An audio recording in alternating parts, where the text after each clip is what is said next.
reduction of contributions from the members of PhilHealth. Nauna nang sinabi ng ilang SC Justices na walang criminal liability si Recto dahil kumilos siya in good faith sa pagpapatupad ng probisyon sa 2024 GAA.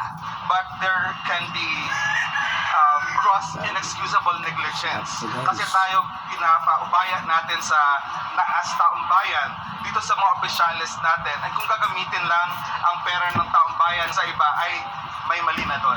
Ito na ay kalawang reklamo laban kina Recto at Ledesma kaugnay ng PhilHealth Fund transfer matapos silang ireklamo ng Save the Philippines Coalition noong Disyembre. Wala pang pahayag si Ledesma ukol dito. Sa pahayag naman ni Recto, nire-respeto raw niya ang pagsasampa ng reklamo laban sa kanila. Tinugunan na raw ng Korte Suprema ang issue at naibalik na rin ang pondo sa PhilHealth. Iginiit din niyang inosente siya base na rin daw sa naging separate opinions ng ilang SC Justices. Sasailalim naman sa evaluation ng Ombudsman ang reklamo. Encourage any further action on the part of the Ombudsman. Siyempre, if we find it to be properly done and the legal basis to be solid, then we will proceed.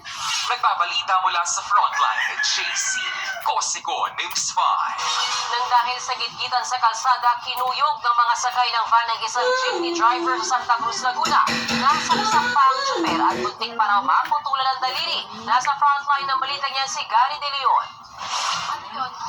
Nagulantang ang ilang motorista nang makitang nagpapambuno ang dalawang lalaki sa gilid ng kalsada sa barangay Pupukal sa Santa Cruz, Laguna. Hala, may kutsilyo?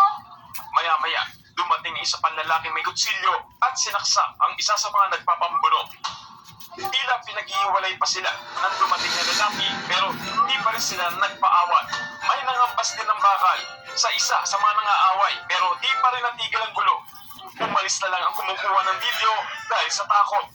January 4 pa yan nangyari na pagkalamang isang jeepney driver ang nasaksak habang driver naman ng van ang kanyang kaaway. Kwento ng jeepney driver na si Billy, nagkagit-gitan sila sa kalsada. Nagpang-abot sila sa isang intersection at doon na lumala ang tensyon. Kung sino siya na malakas.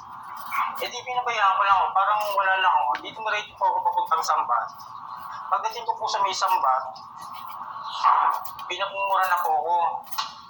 Mas nagalit daw ang jeepney driver nang harangan siya ng van. Ginawa nung dito ni driver, inili ko yung pagkailan, ako pinakampaka, coffee every day. doon na po ako nagalit, kaya doon na rin po ako nakapagmura sa kanila. Dito na rin bumaba ang sakay ng van at kinumpronta ang jeepney driver hanggang sa magpampuno na sila. Pagkakamura ko sa kanila, galit na po nila. Ito naman si driver, mahaba, kumana rin. Inabot niya lang po ako ng saksak. Kasi putang po kami sa jeep. Ito po kasi ang haba ko po kinilo Nasugatan ng jeepney driver na agad dinala sa ospital. Ito po, tama mo.